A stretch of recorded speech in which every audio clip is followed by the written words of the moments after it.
Over the last few thousand years, we have warped our own history. Our stories of the past have been changed, altered, mistranslated, and completely been misunderstood as we rounded the curve on the precession of the equinox. Modern views of our history account for many things, but completely dismiss many very important pieces in the puzzle. For example, the Pyramids of Giza. There is no modern theory that accounts for how these could have been made. Individually, each block cannot be pulled even with 50 men pulling it, let alone drag it for hundreds of miles and then stack them on top of each other 450 feet in the air, in such a precise way that even modern technology can't achieve. Not to mention having it lined up precisely with both Orion's belt, a golden mean, and Fibonacci spiral, and be a primary nodal point of every sacred site on the planet.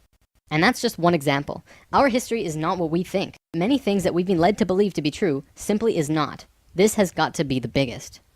The field of archaeology recently saw some monumental discoveries that are rocking the foundation of what we think we know about ourselves. Many ancient cities such as Babylon, Erech, and Akkad that were written about in the Bible and other ancient texts were always thought to be myths because no one could prove they existed. Then, one of them was found. This led to finding another, and then another. Inside one of these cities, archaeologists found thousands of cylindrical clay tablets hidden deep within the earth under this ancient city.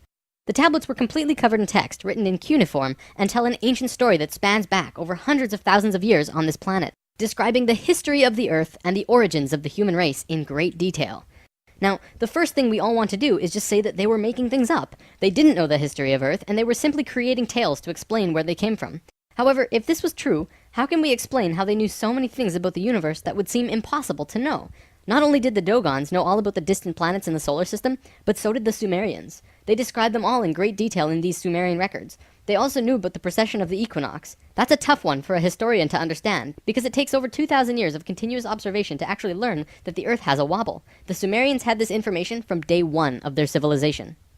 A man named Zacharias Sitchin spent a long time transcribing these texts and had put them all together in his books, but many others have also done the same, and the interpretations are always very similar.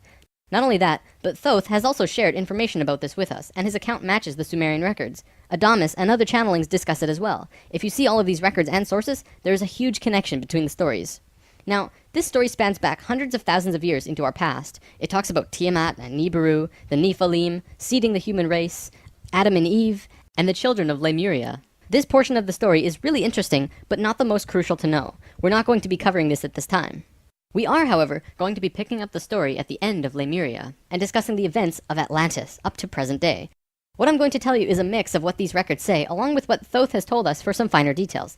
Please have your own experience while watching this. I'm not going to tell you that this is fact. I am simply saying, decide for yourself.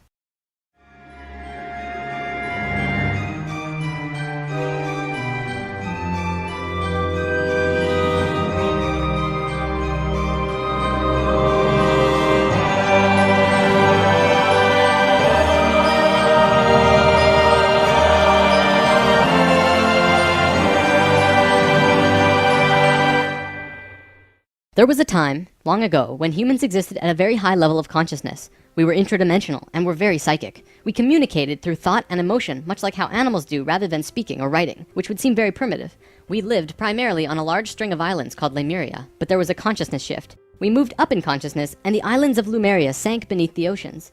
At the time of this shift, a new continent rose out of the waters. We called it Atlantis. Back in the early 1900s, the spiritual path of the United States was similar to what's happening today. People began to learn about meditation and study ancient lands like Atlantis and Lemuria. We actually found quite a bit of evidence that Lemuria existed, and it had to do with coral. See, the ocean floor does rise and fall. Coral can exist up to 150 feet under the surface of the water. In 1910, the surface of the ocean was probably higher because they were able to see coral rings heading away from Easter Islands for a great distance.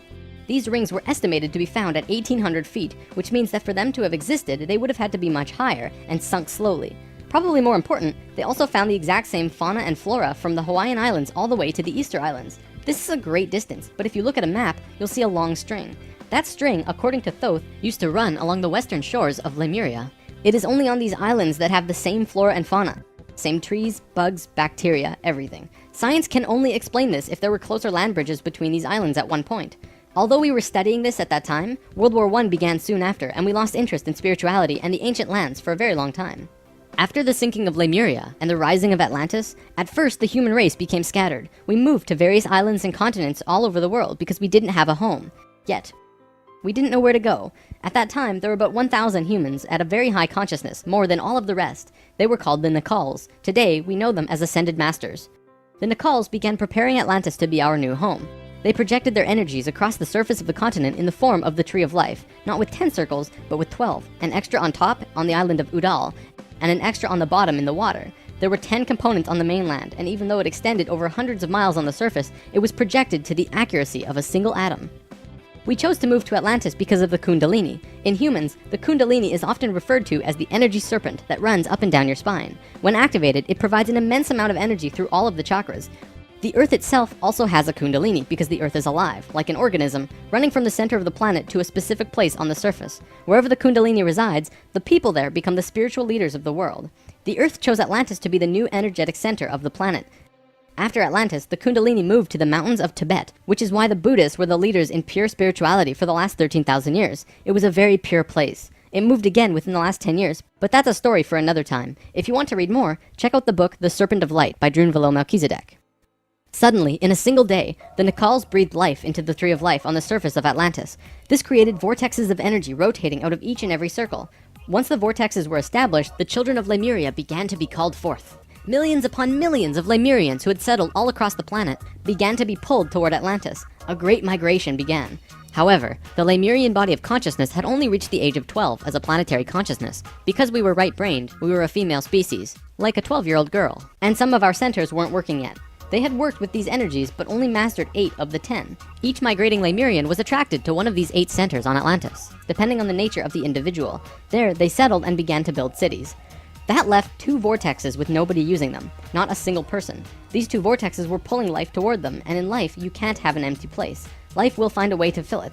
Similar to if you were driving along a freeway, following another car, and you drop too far behind, someone will fill the place. That's exactly what happened on Atlantis. Though the Lemurians had only filled 8 of the vortex areas, Mayan records state clearly that there were 10 cities in Atlantis when it fell. You can see these records in the Troano document, which is now located in the British Museum. This document is estimated to be 3,500 years old, and it describes in detail the sinking of Atlantis. To fill these 2 empty vortexes, according to Thoth, 2 extraterrestrial races stepped in. Not 1, but 2 completely different races. The first race were the Hebrews, coming from our future. Thoth says that they came from off-planet, but we don't know where exactly. The Hebrews were kind of like a kid who went through 5th grade and didn't make it, so they had to do that grade over again. They learned all the math, the left brain stuff, but they didn't get the right brain aspect of evolving consciousness, the doing. They didn't graduate to the next level of evolution, so they had to do it again. They knew a lot of things that we didn't know yet and brought many concepts and ideas to us that we weren't aware of yet. Now, if this is true, this would explain quite a few things about the Hebrew people in general. They seem to have many sacred geometries hidden within their culture. It also puts perspective on the story of Exodus. Perhaps Moses incarnated into that lifetime to free the Hebrews because they were not direct descendants of humans and were being treated unfairly. Or could it be that Moses was visited by an ascended master of the Hebrews who guided him to free their people?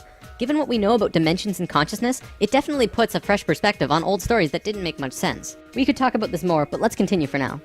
There were no problems caused by the Hebrews coming to Atlantis. They actually benefited our evolution. The other race that stepped in caused big problems. These beings came from the nearby planet of Mars. See, according to Thoth, Mars looked very much like Earth a little less than 1 million years ago. It was beautiful. It had oceans and water and trees that were just fantastic. But something happened to them, and it has to do with something called the Lucifer experiment. From the very beginning of creation, everything is simply an experiment. Creation itself was just consciousness creating and inhabiting itself in that creation. There is no divine plan. Spirit can do whatever it wants. Having said that, if Spirit decides to cut itself off from the rest of consciousness and create a separate reality on its own, it can do that too. This is called the Lucifer experiment. Because Spirit is God, it can do this. There is nothing wrong with that. We've kind of been led to believe that Lucifer is evil and the devil. This just isn't true. Lucifer is just another means of perceiving the reality. It is not a unity perception of oneness, but rather a duality perception of two-ness. There's a flower of life pattern for Lucifer as well, but that's a big topic for another time. Anytime the Lucifer experiment has been attempted in the universe, it always ends in failure. The species will cut itself off from love and will become incredibly male, left-brained. What always ends up happening is that everyone becomes very greedy. There is no compassion for one another, and everyone ends up fighting until they end up killing themselves. More than 1 million years ago, the beings on Mars joined the Lucifer experiment, and it failed dramatically. Basically, they cut themselves off from the unity of the universe and created a separate reality. When the Martians severed the love bond, they became pure male, logical beings with no emotions. What happened on Mars was that they ended up fighting. Mars became a battleground. Eventually, it became clear that Mars was not going to survive. They blew their atmosphere away and destroyed the surface of the planet. Nova recently did an episode on planetary magnetics, and they found some interesting things about Mars. The planet didn't have a magnetic system, however the surface was magnetized, implying that at one point it did, but that something happened. Now, we've been discussing the star tetrahedron before, and now I want to give you a brief understanding of the Merkaba. The Merkaba was known in ancient times as the Chariot of Ascension. It is the star tetrahedral energy field around the body. All around the world there are references to this in ancient texts. When activated to its full potential, the Merkaba, which is both a tool and part of your being, can be used to do the impossible, included but not limited to changing dimensions and traveling through the universe. Before Mars was destroyed, they built huge tetrahedral pyramids. They built 3, 4, and 5-sided pyramids, eventually building a complex that was able to build a synthetic Merkaba. After 1 million years or so, it's been eroded, but the proof is there. Now, because the Martians were severed from the Unity consciousness, they couldn't create a living Merkaba. They simply used it as a tool. They created a synthetic Merkaba to travel in time and find a new home. A small group of Martians tried to get away from Mars before it was destroyed, and that place they found was Earth. About 65,000 years in our past. They saw this little vortex sitting there, just pulling in life, with no one in it. They didn't ask permission. Being part of the Lucifer experiment, they just said, alright, let's do it.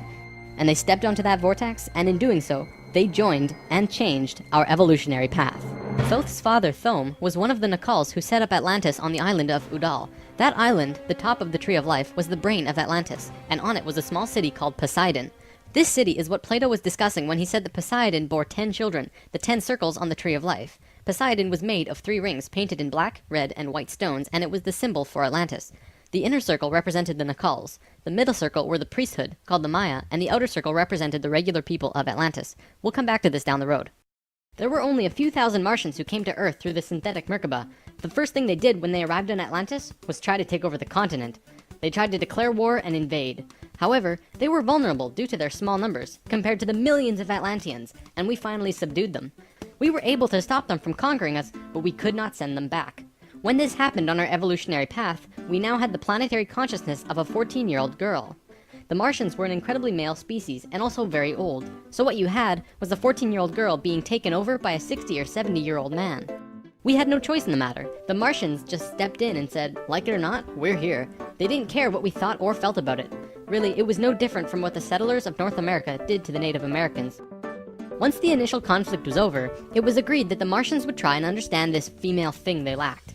This emotional feeling, which they had none of at all. Things more or less settled for a while, but the Martians slowly began to implement their left-brain technologies, which the Atlanteans knew nothing about. One after the other, the Martians kept putting out these left-brain inventions, until the Atlanteans slowly began to see things through their left brain. We slowly began to become a male species.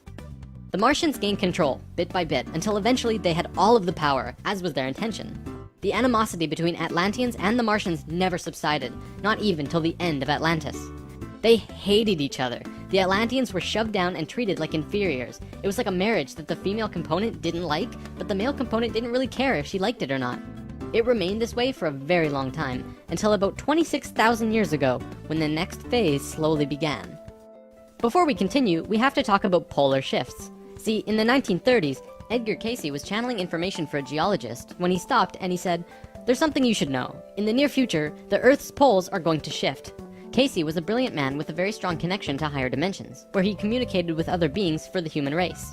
Ultimately, it was because of his channelings that the belief system called New Age was created. This is again just putting what he was doing into boxes of understanding, because no one else understood what he was doing at that time. Nevertheless, when Cayce talked, people listened. Geologists began exploring the possibility of a polar shift, and they found something remarkable. A string of major pieces of evidence came forth and lent tremendous weight to what Cayce was saying, and they have now changed the world's view on the subject. Scientists believed that if there was going to be a physical pole shift, there would also be a change in the magnetic poles. Through studying lava beds, geologists were able to see where the planetary magnetics were when the lava beds hardened at certain depths. They found that the earlier magnetic poles were not where they were now, but in Hawaii. The last shift that took place was 13,000 years ago, and we will get there in the story soon. They did another test and found that it had shifted again 26,000 years ago as well. Scientists also learned that polar shifts happen very quickly. In a single day, the magnetics would do a complete flip, or turn 90 degrees. There's that number again. And within 24 hours, the sun would be rising differently than it did the previous day. This shift has happened hundreds of times over the last 100 million years on Earth, but it's speeding up now and happening faster and faster. Now only 13,000 years between each shift. A whole new viewpoint is beginning to be understood. From space, would this not appear as a pulse? Now, there's a lot more to talk about with polar shifts, but I'm going to give you the basics. A scientist named Charles Hapgood was studying this at great detail because the leading theory behind what caused polar shifts was still underdeveloped at the time. He came up with a theory that demonstrated to be possible through various experiments. Through these experiments, they learned that the surface of the Earth, the crust, could slip over the main mass of the Earth, which continues its rotation as if nothing happened. The crust would rotate and spin out of control until eventually it settles again in a new location aligned with the new magnetics. During this time, there are massive earthquakes and tsunamis and devastations that rock the world. Doesn't that sound a bit like the destruction described in the Book of Revelations? Now, I don't want to freak anyone out. Besides Edgar Cayce's account, many other ancient prophecies, including Nostradamus and Mayan prophecies, have talked about polar shifts in one way or another. And modern science is becoming increasingly aware that there is going to be a polar shift in our near future, which is lining up with our consciousness shift, though they don't take that aspect into account.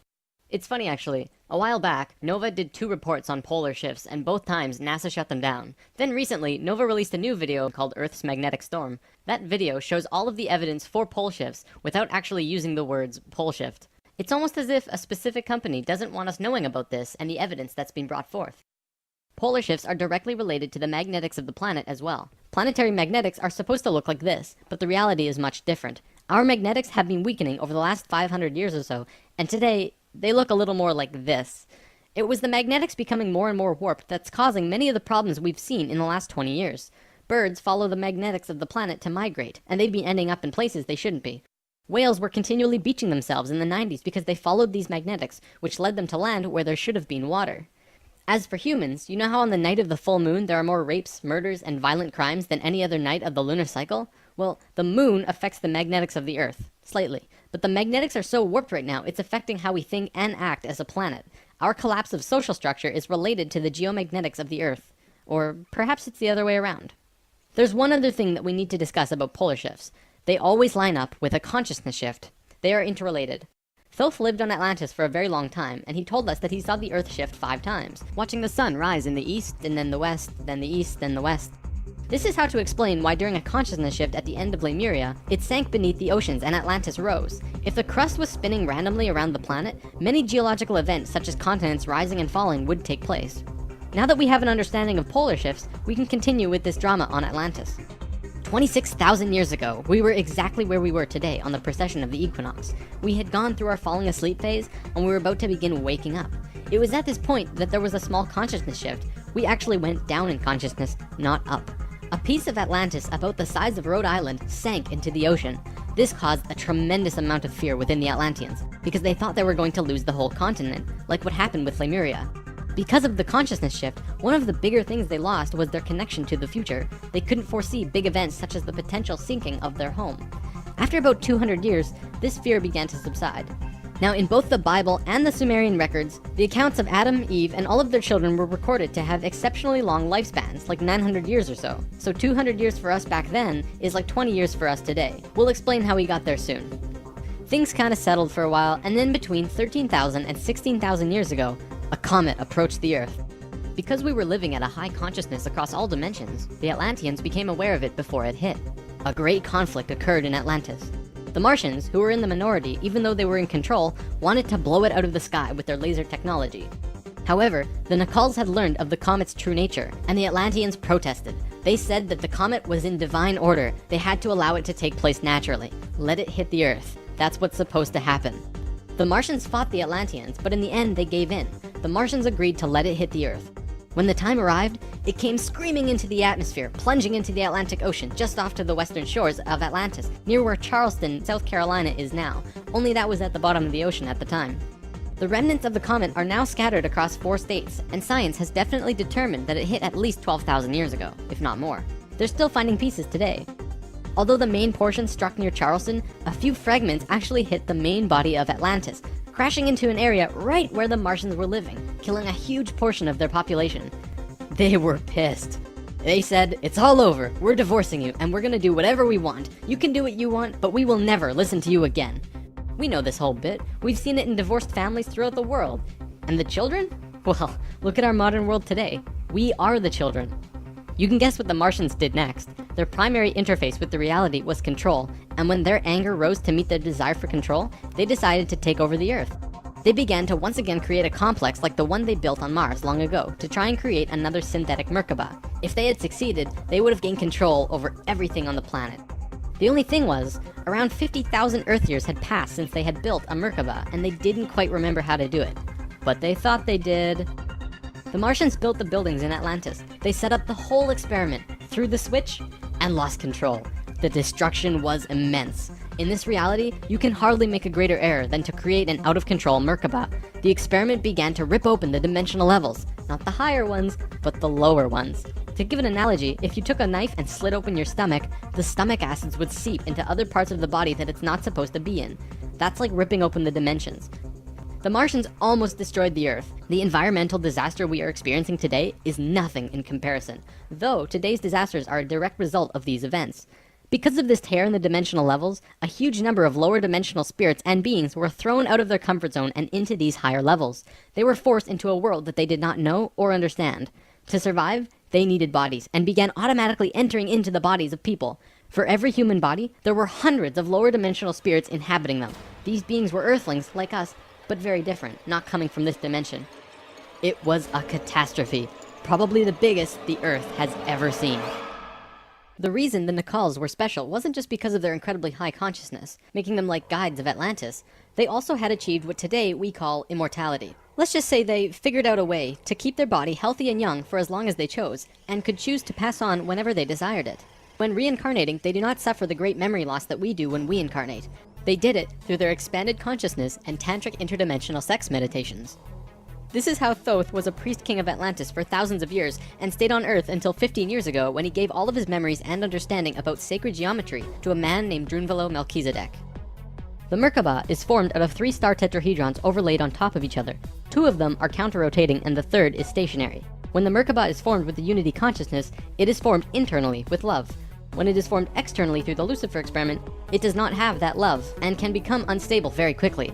The Martians' attempt at controlling the world took place on one of the small islands in the west of Atlantis. This place today is known as the Bermuda Triangle. It's a triangle because the top of the stationary tetrahedron of the Merkaba is actually sticking out of the water there, which causes a huge electromagnetic imbalance in that area. Many planes and boats have reported to have gone missing there. They just vanished without a trace. The imbalance is multidimensional, and in many cases, these ships and planes have been sucked into different dimensions, never to be seen again. That Merkaba is still there on the seafloor today, but from what I know, it's going to be corrected soon. The Nacals did their best to save Atlantis. They sent most of the lower dimensional beings back, at least as many as they could, and sealed up the dimensional tear. Despite this, the situation got really bad, really fast. All of the economic systems collapsed. Financial, social, and all concepts of how life ought to be completely broke down. Everyone on Atlantis began getting sick with weird diseases, and the entire continent went into a state of survival. Life was no longer about living. It became about surviving until tomorrow. It was a literal hell on Earth. The Nacals had no idea what to do. They were children compared to the events that had been thrust upon them. So they prayed. They prayed to the highest levels of conscious life in the universe, asking for help from anyone who could hear them. The problem was reviewed on many high levels of life, who I am drawing as the Justice League because the 11th and 12th dimensions are completely incomprehensible to us in our current state. What they told us was this: we were going to fall. We were going to hit rock bottom, level 1, the lowest place we possibly could be in the universe and still survive. Also, we were changing polarity. We were no longer a female species, so we were starting from square one as a male species. And finally, and this was the shocker, we would only have 13,000 years to return to Christ consciousness. Normally, it takes hundreds of thousands of years for a species to get to Christ consciousness. We had to do it in a fraction of the time. If we didn't, we would not survive. This has never happened before in the universe, ever. Thoth, who was the priest king of Atlantis at the time, learned that they would have to perform this experiment on themselves. They received instructions from the highest levels of life and they went on their way. Thoth proceeded with a being named Ra and Aragat, who were previous kings of Atlantis, and began the experiment. To understand what they did, we have to talk about consciousness grids. A planetary grid is an etheric crystalline structure that envelops the planet and holds the consciousness of any one species of life. This grid does have an electromagnetic component associated with the 3rd dimension, but it also has a component for every dimension as well. These grids are geometric, of course, and science will eventually discover that there is a grid for every species in the world. Each of these grids have their own geometry and are unique. There's not another one like it, just as the species itself are unique. These grids give off light as well, and from space they can be seen as the source of the bluish glow around the Earth.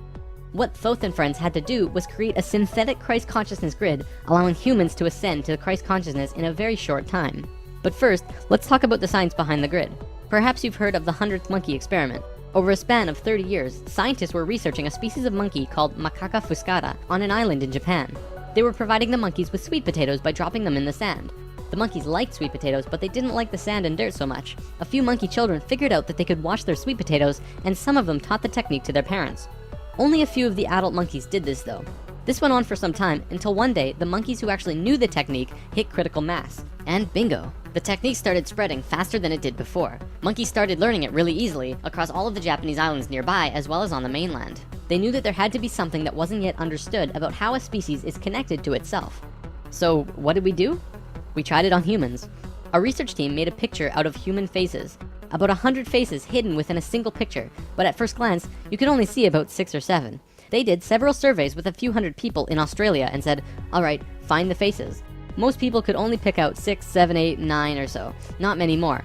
After that, the research team went to Britain and aired the picture on a closed cable BBC special that was shown only in England. They showed where all of the faces were, every last one.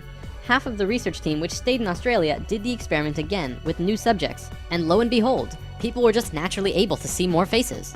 After this experiment, they knew that something definitely connects us all, and the field of noetics is learning more about it daily. It's mass consciousness.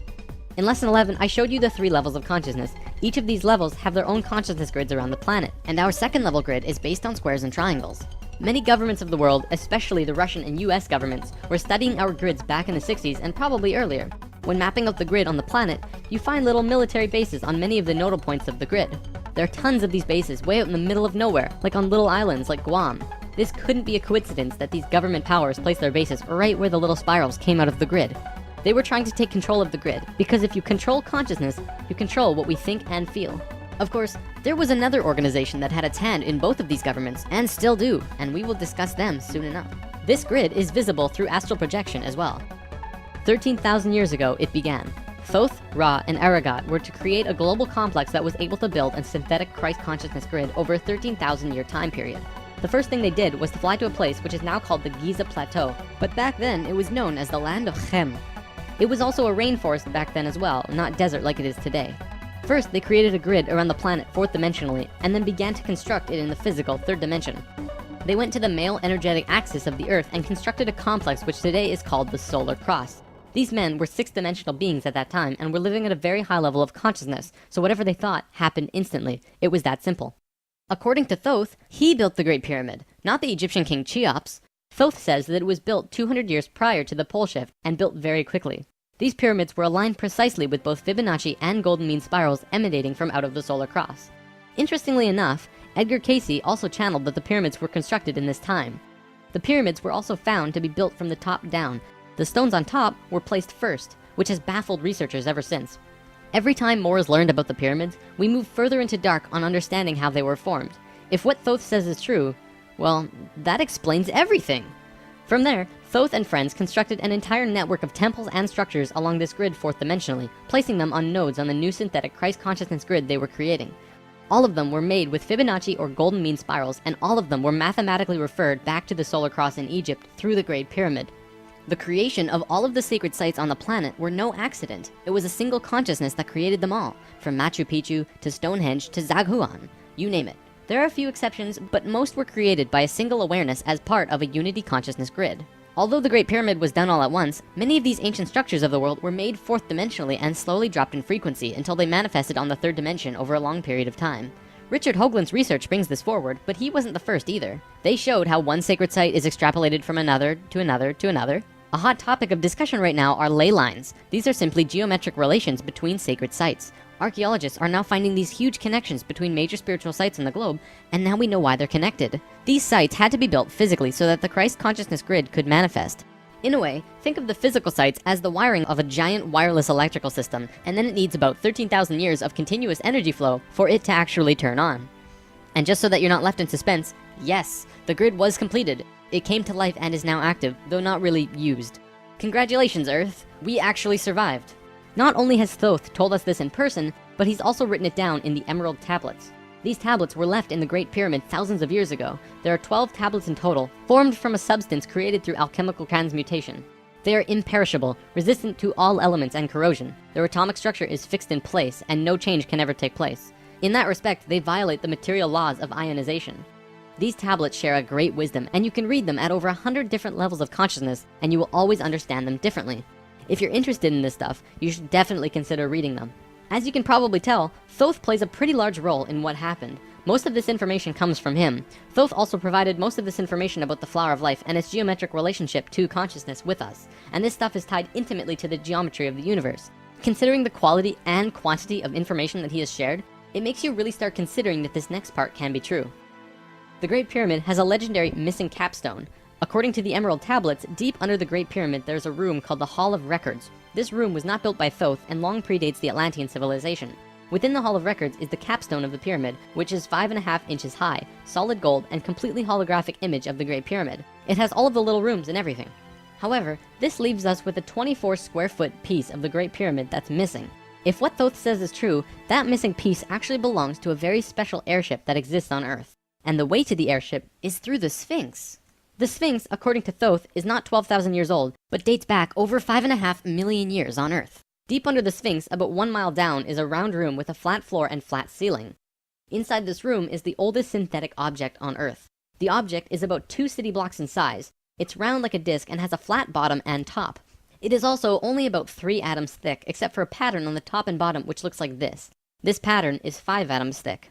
Thoth says that it's powered by consciousness, thoughts, and feelings, and connects with your own living Merkaba, which means that it becomes an extension of you and your own energy fields.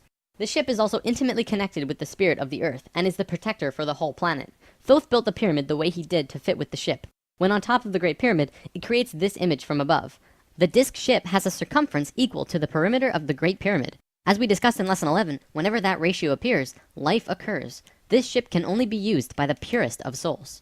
See, whenever we approach the point in the precession of the equinox where our poles do these shifts, we become very vulnerable. Things often degenerate, and while things become chaotic, there are often other species who wish to take us over. This has always happened, not just with us, but with all evolving consciousness. Every time a takeover seems imminent, a very pure person will find their way to the ship and raise it into the air. The Earth and Sun will connect with that person and give him or her great power. Then, whatever that person thinks and feels will happen. And think about it. If consciousness is the primary core component of the entire planet, does it not make sense that it would have its own defense mechanism? This defense is an airship that plugs into the Earth and the Sun, allowing the Earth to have protection. Our takeover event actually already happened, the same year the Christ grid was activated. The year was 1989, and we were having some troubles with the Greys, a race of ETs who were slowly plotting takeover due to a previous scuffle we were having. A very pure woman in Peru made the ascension process into the Christ consciousness grid and found the ship. She tuned it to the frequency of the 4th dimension, where she raised it through the Earth and into the air, and manifested a situation for the Greys to leave. Within a very short time, the Greys began getting sick, and remained sick for as long as they stayed here. They have been forced to leave for now, and we are once again safe. The ship is a warship in that whatever race is trying to take over, the person will just think them away, think up a situation, and force them to leave. Returning to the events on Atlantis, after completing the complex in Egypt, Thoth and pals returned to Atlantis, where they waited for about 200 years until that critical point on the precession of the equinox where the poles would shift. They knew that Atlantis would sink, and they would be ready. Previously on Thoth and Pals! Thoth, the poles are shifting. Oh, the pole shift? Yeah, whoa, what's wrong with your eyes? I don't know. When Thoth first saw signs of the polar shift, they returned to the land of Chem and raised the warship into the sky. They went to Atlantis and picked up the Nacals. The Nacals weren't just passengers though, and each and every being was working in unity to create a very powerful Merkaba around themselves and the ship.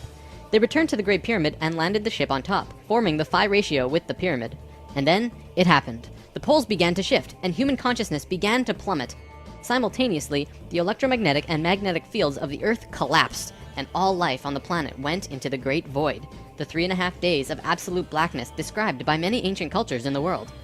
The Emerald Tablets say that whenever we go through a polar shift, we go through a void space as we change our frequencies for about 3.5 days. This is also in the Troano document, depicted by 3.5 stones painted black. This refers to a time when we go through what science calls the electromagnetic null zone. During the pole shift, a phenomenon takes place where everything just seems to disappear for a certain time. Usually it's between 2 to 4 days, and the last time it was 3.5 days. Here's where it gets interesting. What happens to us does not usually happen to a normal species, because most advanced species will have their Merkabas handy at the time of the shift. We didn't, due to our little crisis, and we got sucked into the void space without protection. This resulted in us losing our memories. Science realizes that all of our memories are connected through cells in our brains as well as fields around our heads. What is not entirely understood by science yet, at least not directly, is the connection our memories have with the planet itself. We've discussed this before. The magnetics of the Earth affect how we think and act. The Merkaba is an electromagnetic field that you create around your body that can serve as protection from void as you're consciously going through it. What happened to us when we didn't have that protection? It was a clean wipe. When we existed on Atlantis, we were living at a very high level of consciousness in a higher dimension. We had extremely advanced and sophisticated bodies and minds, and were capable of practically anything, living in a dimension where molecules were spaced so far apart that consciousness could interact with them without physically moving. It's hard to explain because you can literally shape your environment immediately through your consciousness in these higher frequencies. In that sense, we were creators, knowing and understanding oneness, beings of love. But then we fell. We dropped back down to this place called the third dimension. We also fell in consciousness back to zero. We forgot how to use the pineal gland, and it slowly shrunk to the size it is now, like a raisin, where it's supposed to be eyeball size. When this happened, we forgot how to breathe source energy into our bodies, and our lifespans went kaput. Eventually, we went from 900 years to what it is today. We had not experienced this dense reality that we had before, at least for a very long time. We were kind of like a supercomputer that gets completely wiped. No operating system or anything. We had these advanced physical bodies, but we didn't know how to use them. This is why today we are so physically advanced compared to pretty much all the other animals in this third dimension. For a time, the survivors of the Atlantean fall, and there were a few, were literally hairy barbarians. We even had to rediscover fire. The reason we're having such a hard time finding evidence of Atlantis is because for the most part, the events of Atlantis took place on a much higher dimension than our physical Earth exists on right now. Everything I've drawn of Atlantis can't be taken as that's what it looked like, because it didn't. This landmass did physically exist, but the Atlanteans were not inhabiting that dimension of its existence. If the warship hadn't been protected by the Merkaba, the Nacals would have lost their memories. They retained their memories when the Earth came out of the void and began their work once more. Thoth and 1/3 of the Nacals went to the Island of the Sun in Bolivia. Aragot and 1/3 went to Tibet, and Ra and the remaining third went to Egypt, where they waited. Now, we're going to begin bridging the gaps between this story and our current history. In between the fall of Atlantis and the dawn of our first civilizations, who were the Egyptians and the Sumerians, there was a 6,500-year gap between them. What was happening to us in that time? We have to look at this precession chart again. This is where we fell in consciousness, point C, and this was our falling asleep phase too.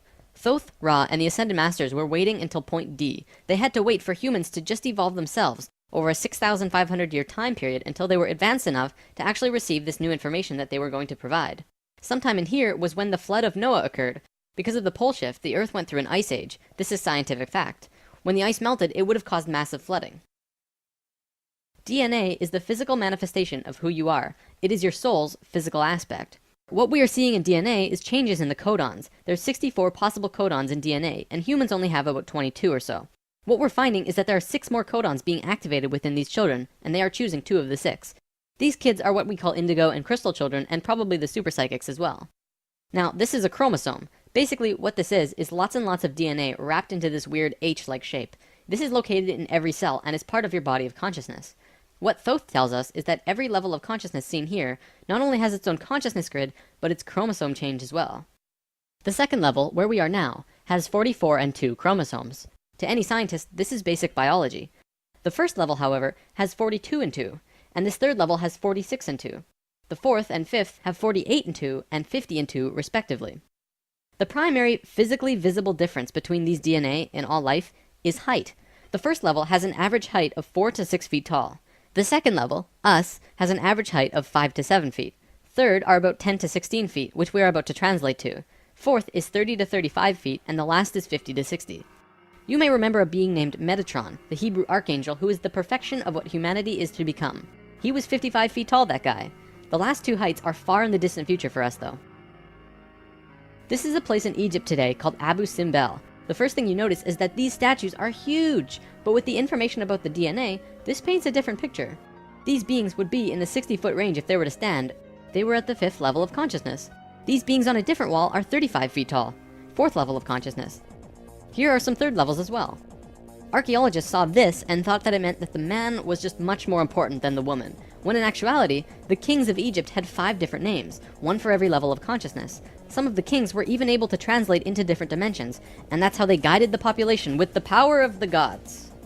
In Egypt, according to today's top archaeologists and researchers, the Egyptians and Sumerians both began their civilizations right around the same time from each other, within a few hundred years or so. Both of these civilizations emerged out of nowhere with perfect writing abilities that were not improved upon since. When they first emerged, they were extremely sophisticated and clear, and slowly degenerated over generations. No archaeologist can explain how this happened or explain how it could have happened. They placed Egypt and Sumer into a special classification called stair-step evolution. What happened was, one day, Egypt got its language, full and complete. Then the knowledge leveled off. And then it got another massive leap a little while later. Then suddenly, they knew everything about water and moat systems just perfect. Then, a little time later, bam, they're masters of hydraulics. How did Egypt and Sumer do this? Well, this is what Thoth said. When we were evolving on our own for 6,500 years, Ra and the Ascended Masters were waiting in an underground city beneath the Great Pyramid. We'll come back to this in a bit. Thoth's son Tat formed a group called the Tat Brotherhood, which is a secret group that still exists today as protectors and keepers of the sacred temples. Today, they're still connected to the Ascended Masters. So about 6,000 years ago, some members of the Tat Brotherhood would wait until they would meet someone who could understand what they were going to teach them. When they found someone, they would just tune their frequencies to the third dimension and walk up and tell them information flat out. They said, hey, if you do this and this happens. The Egyptians would say, wow, look at that.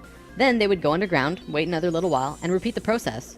Over a short period of time, the Egyptian and Sumerian evolution shot up in stair steps. As for the Sumerians, they also received a more detailed story by those who were assisting them. They described to the Sumerians in all of the details they remembered. They said, this is the history of the planet, write it down. The Sumerians knew about the precession of the equinox because they were told it by the Nacals from Atlantis. After this stair-step period, we began to fall asleep further. Things got worse once more. It was our falling sleep stage of precession, and although the Nacals had given us a boost, we were consciously dozing off. On that note, it's time for the story about the city under the pyramid. Keep an open mind about this because there is very little proof for what I'm about to say. For over 40 years, Drunvalo Melchizedek has been studying human consciousness through sacred geometry and spiritual teachers and masters all over the world. In 1996, he was contacted by a source in Egypt who said that something incredible had been discovered. A stone stele came out of the ground between the paws of the Sphinx into the daylight. They removed it and dug into the earth beneath the Sphinx. There they found a room with 3 tunnels leading off of it. One of the tunnels, which went to the Great Pyramid, had another tunnel coming off it, and it was shielded by a wall of light. Bullets could not pass through this field, and people could not even get close to it without feeling like they're going to die. The Egyptian government found a particular person who could turn off this field. They also had brought in Paramount Studios to film it, as they had filmed the opening of King Tut's tomb. They had a good relationship with Egypt. The government wanted several $millions from Paramount, but at the last minute they asked for an extra $1.5 million under the table. Paramount was outraged and they backed off. Things were silent for about 3 months. Then Drunvalo heard from a source again who was involved in all this, who said that 3 men shut off the light field and went inside. They found themselves inside a very large building that went on for miles underground, which was really the edge of a giant underground city, which was really just one giant building. Then, a little while later, an Egyptian archaeologist named Larry Hunter began describing the same thing, but more detailed. He said that the city was 6.5 by 8 miles wide and 12 stories deep, and the city was outlined by specific temples in Egypt. The 3 pyramids are lined up with Orion's belt, but there are also small temples for every other star in the constellation. Those temples map out the city underground and are made out of a special stone not found anywhere else in Egypt called Koinen stone. Incredibly enough, very recently, ancient tunnels were found in Romania that led to both Egypt and the inner earth. Now, I don't have time to go into detail about this particular story, but if you want, check out the book Transylvanian Sunrise by Radu Sinamar. To be clear, this is a theory that has not been accepted by the Egyptian government, but the underground city that Thoth said was there is, according to Mr. Hunter, marked by temples made of a unique substance, and the temples match the star pattern of the constellation of Orion. 4,000 years after the stair-step evolution, we were at our lowest stage of our evolution. We were hitting bottom on the awareness road. Suddenly, out of the darkness, 3 men came to Earth to give us a little nudge. Everything in ancient Egypt was synthetic. They had this entire civilization based around achieving heightened states of consciousness, but they had to do it through tools. Now, we're not going to look at each of these tools individually, but let me give you a brief overview here. This tool was used for transferring vibrations into the body. Along with that were the hook and flail. This little device was a kind of generator to increase vibrations, though there's not too much information available on it. This thing, however, was their most important tool, the Ankh. They saw the Ankh as the secret to eternal life, and they used it not as a physical tool, but as an energetic one. They would use this form and Ankh their sexual energy. Now, this could be a huge topic on its own, like how energy travels up and down the body through a vertical tube between 5 energy channels that counter-rotate as they extend through the body. But basically, sexual energy is an incredibly powerful energy. We definitely abuse it today, but what the Egyptians knew was that when you had an orgasm, a very large amount of energy bursts from your root chakra all the way up your spine to the top of your head, and then it gets released. What the Egyptians would do was when the spiral of energy hit their heart chakra, they would onk the energy out of the back of their body and over their head and back into their body, where they would keep the energy and retain a massive energy boost. In other words, if you take a tuning fork and hit it, it will reverberate for a certain amount of time. Then, if you attach an onk on top of it and hit it again, it will reverberate at least 3 times longer. The Egyptians were doing this with their bodies. Moving on, when Atlantis was first formed, the Nacals set up something called a mystery school. This is a special type of school where you learn about consciousness, and you learn different aspects of expanding your own consciousness, and eventually getting to a place where you become immortal. It usually took a very long time to achieve this state, and that's why there were only about 1,000 Nacals in comparison to the millions of Lemurians at the start of Atlantis. The first Atlantean to reach the immortal state was a man named Osiris. Ancient Egypt's mythology tells a story about Osiris, a man who was killed and cut up into pieces by his brother in an act of rage, and then the pieces were scattered. This event, perhaps less exaggerated than the myths, actually did happen, and it took place on Atlantis. Osiris's wife and sister retrieved the pieces, and upon returning the final piece, they restored the creative energy flow and brought his spirit back into the body. Through doing this, Osiris became immortal, and he was the first immortal of Atlantis. This story is told throughout ancient Egypt on many temple walls, and I'm going to show you why. Osiris went through the 3 stages of consciousness. The first one was whole, the second was separated from itself, included physically, and the third was whole again. The Nacals used Osiris's understanding of how he became immortal as a template for how others could do it as well, only through consciousness, without needing to be cut up, of course. This eventually became what we would call the religion of Atlantis, but it was more of a deeper understanding that they were following. This template was also used in Egypt, which we will look at now. Through this stair-step evolution, we began to change from the first level of consciousness into the second. Before the fall, we had incredible memories. It wasn't this vague recollection that we have now, but today we might see it as full-tilt 3D holographic memory. After the fall, we still had a photographic memory, and could share these experiences with each other, which is called dream time. It is what the Aborigines of Australia still have today.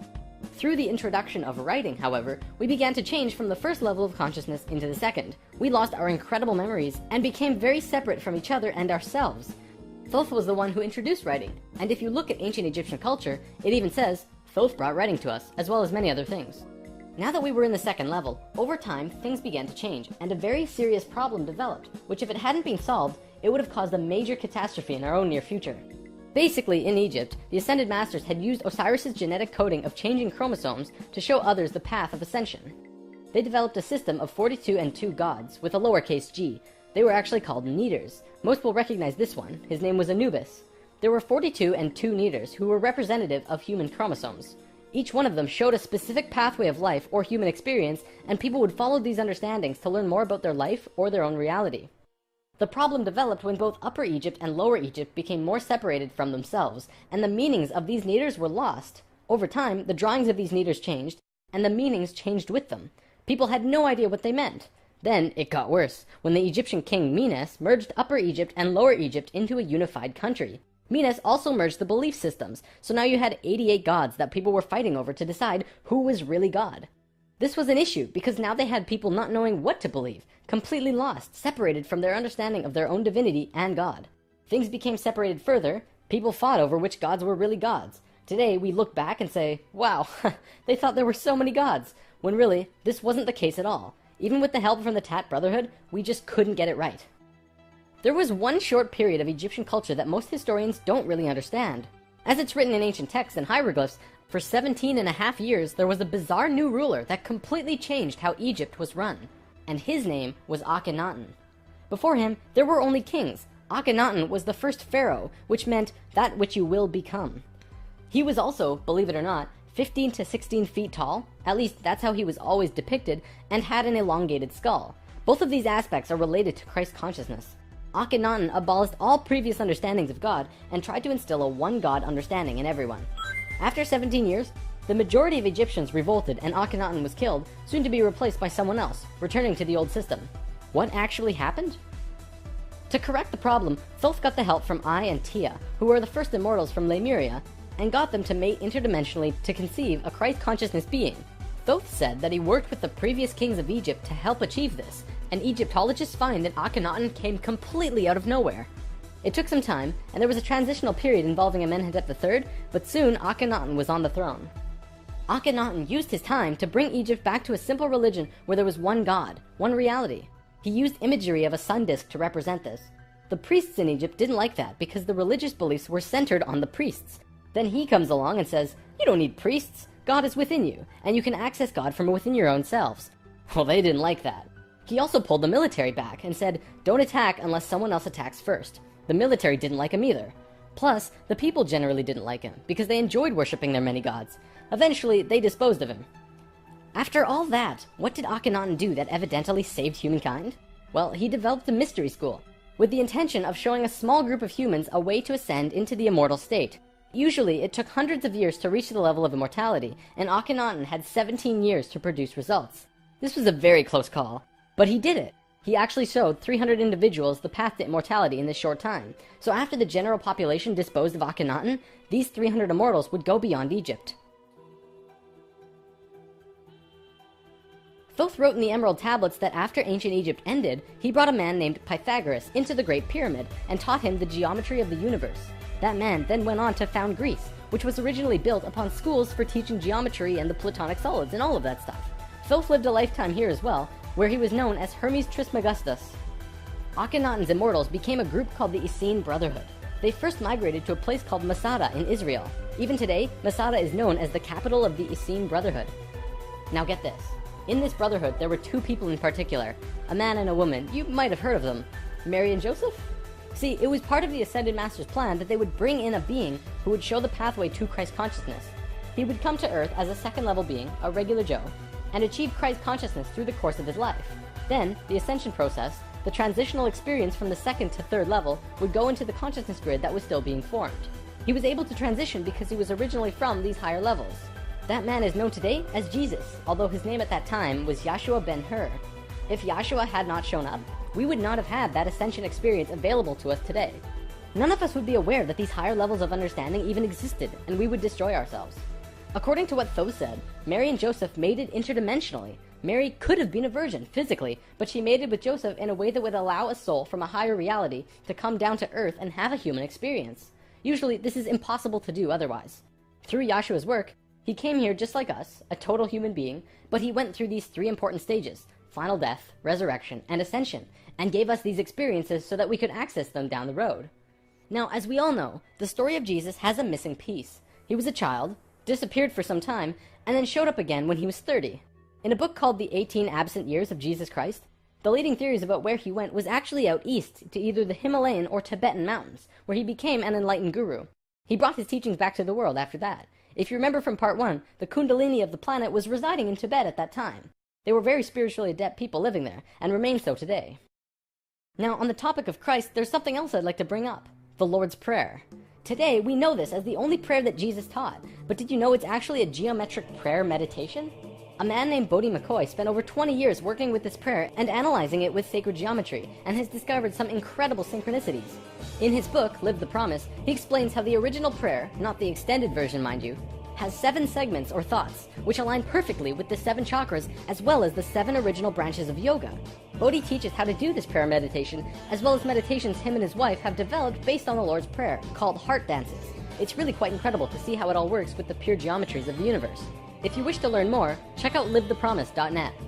If you study Christian religion and Egyptian religion, you'll actually find that they parallel in almost every way except for the Egyptians' understanding of God. Most evidence shows that Christian religion came out of Egyptian religion, and then later they went back and discredited the Egyptians.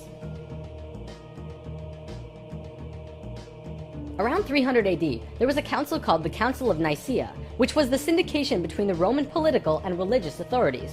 Basically, the religious leaders and political leaders realized that they could unite and impose more influence on the people and control society through their unity. It's right around this time that we begin to see the manifestation of the New Testament, which was put together from scriptures and stories, some newer and some much older, which were renewed and superimposed on the life of Yahshua ben Hur, which today we know as Jesus of Nazareth. The term Christ actually stems back from much before the Bible. It comes from the word Christala, which is a word that derives from the original 7 core audible sounds of creation. When the creation of the universe occurred, the original tones were Ka, Ra, Ya, Sa, Ta, Ha, La. Christla actually was broken down on Earth into 2 words, Christ, which soon became Christ, and Hla, which became Allah, which were broken down and changed through oral tradition. The symbol for Atlantis was 3 rings inside of the other. The inside were the Nacals, the middle ring were called Maya, and the outer ring were the Atlanteans. The Maya's job was communicating the messages from the inner circle out to the regular people of Atlantis. When Atlantis sank, the Maya took their knowledge, a crystal skull with memories of Atlantis, and their calendar, and went out to what today is called the Yucatan Peninsula, birthplace of the Mayan civilization. Their calendar is the most advanced, detailed calendar on the planet, and it has its roots in Atlantis. Over the last few hundred years, a group of people have slowly monopolized the entire world into what it is now. Today, there are 13 families that are among the richest families in the world. They have their hands in next to every organization and government and control over 95% of the money. They control our modern world from the very tippy top. Today, we like to call them the Illuminati, except that's not really who they are. The word Illuminati means enlightened ones, which was established long ago as a secret society that was focused around expanding knowledge through scientific and spiritual understandings. Secret societies were not originally bad, but rather consisted of those who just kind of got it. They understood information that the average person at that time would not accept and demonize. These societies had to be kept a secret because of the control that the church had and refuted against what they wanted to explore. This is where Freemasonry originally comes from. If you do the research on the time periods, what probably happened was that the church, who had the majority of the control at the time, probably infiltrated some of these organizations to make sure that they were not creating plans to expose information and destroy the world order that they had created. This led to the church exposing some of the societies as devil worship and blasphemous, and fear of these groups rose. Over time, many secret societies branched off by those who were corrupt or previously infiltrated by the church, and gained more control through the church and large organizations that were being established. Today, there exist 13 families around the world who pretty much own the world, with over 95% of the money and a lust for greed, power, and control. More and more information has become present lately that many of these families may have DNA that is different than the rest of the human population. It is speculated that they share DNA that was passed down from the Martian race or other species races. They contain no love or emotion and are completely power-driven. This brings us to the end of the human history story for spirit science, but of course, it's not really the end. For one, we've only really scratched the surface of discussing many of these topics. Secret societies, for example, would take another 2 or 3 lessons to really get into. Plus, the human history story won't end because we're still living it, and what happens next is ultimately up to you. This story, while seemingly unbelievable and at times outrageous, does explain a lot. Think about it. We've covered the Bermuda Triangle, the face on Mars, Jesus, what the Egyptians were doing, the rise of Greece, pretty much most modern religions, the reason we popped up out of nowhere 6,500 years ago, the stair-step evolution of those cultures, and the story of Atlantis, which has been elusive to us at the best of times. It also explains the Great Pyramids and their connection to all of the sacred sites on the planet, the Sumerian tablets, the Emerald tablets, Lucifer, and as for the Hebrews, if you read their Talmud, it actually seems to suggest that they're not from here. I'm not going to tell you to believe it, but it definitely puts some perspective on many questions and aspects about the world which we generally just don't have conclusive answers to. Take it with a grain of salt, though. After all, it is just a theory.